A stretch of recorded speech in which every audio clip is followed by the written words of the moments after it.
Hello everyone, this is the Archfiend, and I want to make a follow-up video to the video I made yesterday, the More PewDiePie fanboy idiocy video that I made. And I kind of want to just, cover more than what I covered in that video.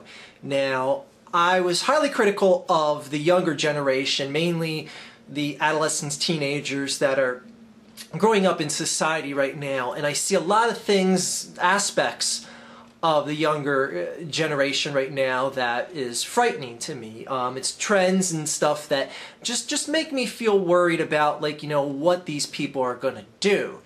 Now, I know it's happened in every single generation of civilization that is known to mankind. I mean, I get all that. And why should I not address my generation? Because I've always lived by the logic of, if you're able to criticize, you should be able to criticize your own. Because I don't care what group you want to point out, whether it's a gender, a ethnic group, racial group, whatever the case may be, a fan of this, a fan of that. No one's group of anything is perfect. And you should be able to find at least an ounce of criticism, no matter how much you support one group over another. You gotta be able to find some sort of criticism, or at least try. So, that's what I'm here to do today, because there's a lot of things about my generation, the generation that's having children right now, the generation that's raising the youth of America, and just doing all sorts of other crap that I'm not too, frankly, pleased with.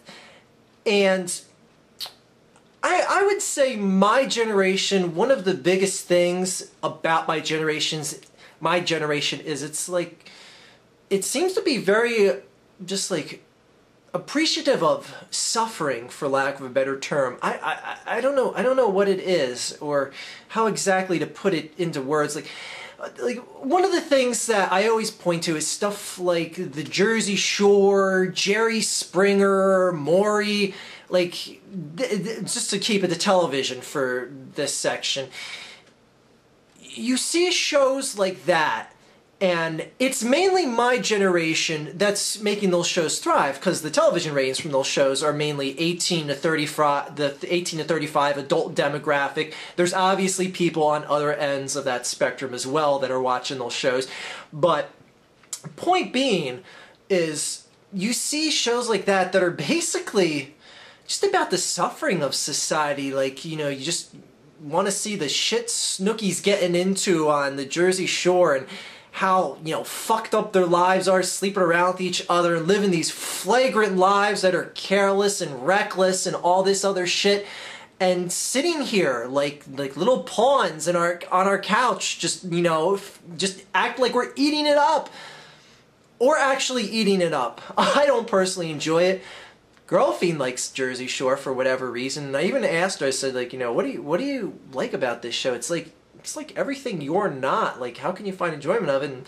And she's just says something along the lines of, well, there's always something really dumb that everyone likes, and this is that one thing that I like that's really dumb.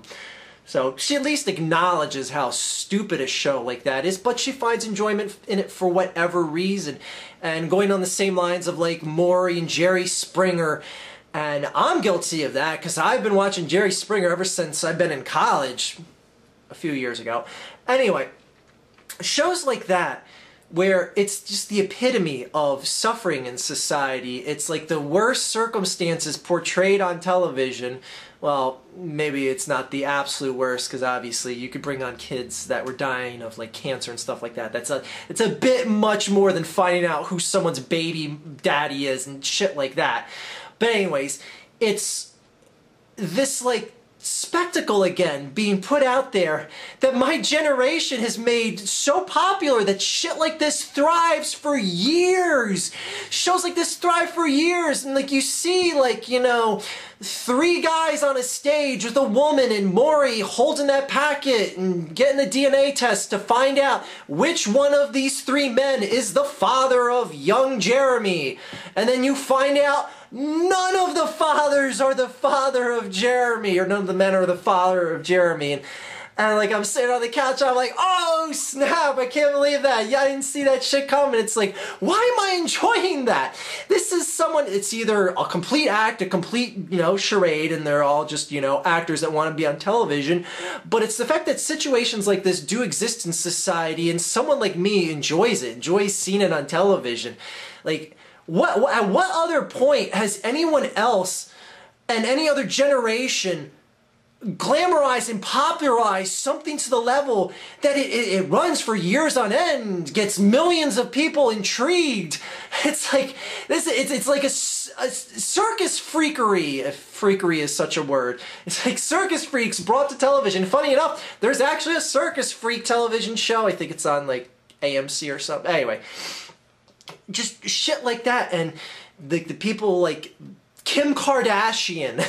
I'm sorry, but my generation is at fault for making Kim Kardashian known to anyone and everyone. If my generation could just ignore fucking dim-witted bitches like that, they would just not exist. Paris Hilton is another one.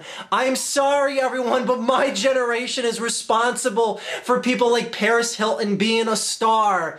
Oh, it's a shame. It is just such a shame that my generation has just influenced so much worthless entertainment, if you even want to call it that. But again, I'm guilty of it too. I sit here and I watch Maury with Girlfiend, and like we just like, oh snap. And I say to Girlfiend, I'm like, yo, imagine if my life was like this guy's on the show. But it's not. And we laugh about it, but it's like, it's sad because this is like miserable lives being portrayed to you for entertainment.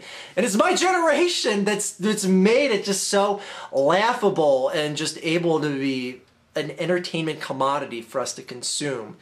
So, that's just something that again, I'm guilty of. I know what stuff like this, like my generation has contributed to society by making this shit successful. Doesn't mean I'm gonna sit there and be like, well, my generation gets a pass because they've done so many other good things, right? And just no. Still deserves its criticism, and of which I'm saving one final criticism here for the very end, which is a couple people brought this up in my the more PewDiePie fanboy idiocy video. Idiocy. I'm gonna use the word idiocy, and I can't even say it right. Anyway. Even I'm not perfect. Do you believe that? Anyway, in my video yesterday about PewDiePie fanboy idiocy, and a couple people pointed out, well, you know, it's not so much the kids that are a problem, it's the parents.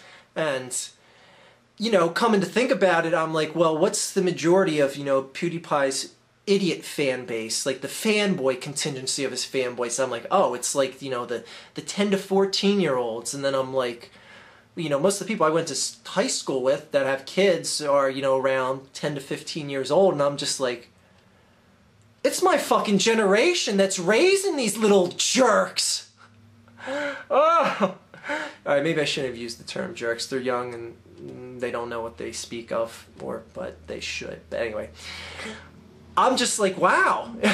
It's like the epiphany. I'm like, holy shit. It's my generation that's partly responsible for this just asshattery that runs rampant on the internet every single day.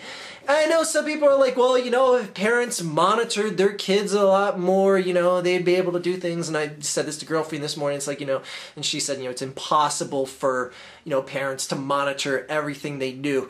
But you know what? With something like the internet, I would like to feel that I'm speaking as someone who's not a parent, but I would like to know, or at least understand, if my son or daughter was watching, like, you know, Shane Dawson on a regular basis and seeing him do skits about drinking period blood, and then maybe telling my son or daughter that, you know, I don't want you watching that shit anymore, and if you violate it, I'll take away the internet.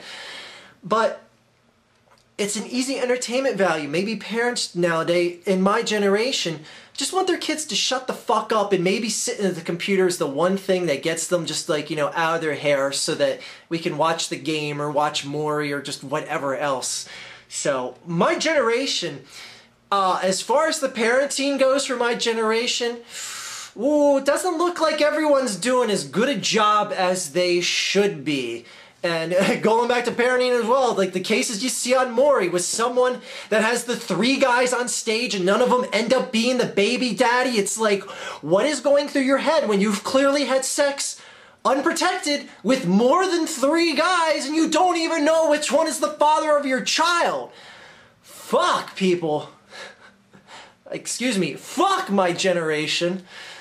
Oh boy. So there you go, people. Every generation has had its sector that just makes the whole generation look bad. And I do still feel generally fearful of this current generation of kids for the one reason that this is the quote-unquote technology age, the golden age for lack of a better term, as far as internet and stuff like that goes. Because now you're seeing, and someone brought this up, like, you know, well, there's always asshats like this out there. It's just the internet puts a big magnifying glass on them, and it lets people talk from behind their keyboards, and they would say things that maybe my generation, when they were teenagers and didn't have the internet, would have said, but they didn't because, you know, you didn't see it as much. And I agree with that. That is true. But the thing that I'm most fearful about with this is the whole strength in numbers thing, because when people are acting like buffoons, getting these notions of, like, you know, just, you know, censorship, don't like it, don't watch it, excuse me, don't watch it, you know, it's that simple. If you don't like it, don't watch it. Just, you know, I don't want to hear your opinion. You don't deserve to have an opinion. And like when the kids leave stuff like that nowadays, they see thousands upon thousands of other people. When they see thousands of, in PewDiePie's case, hundreds of thousands of people laughing along with rape jokes, they get the idea that, oh, my peers find this acceptable, therefore it is acceptable. It's not like, you know, me sneaking out one of my dad's R-rated movies when I'm 12 years old and watching it. Again, the whole strength in numbers thing, it's like, oh, there's a whole community of us and we all enjoy this, therefore the community approves of it, society approves of it, and I'm going to take it into the real world, and that is where I have the ultimate problem, because no other generation can be compared to this. The kids today are in a realm of the internet that are getting together in these mass groups and they see mass appeal, and I'm really, really concerned with how that is going to be taken. So the one thing that I wanted to just stress in the end of this is how I fear that this generation of kids now is drastically different compared to other generations, even though I acknowledge every single generation had their handfuls of asshats that acted like total jerks in society and hopefully grew out of it when they got to be older. So, anyway, everyone, none of our generations are perfect. No specific group of people, age group, gender, ethnicity, or anything is perfect. And if we can't at least admit that, then we should try to figure out how they're not perfect. Have a great day, everyone.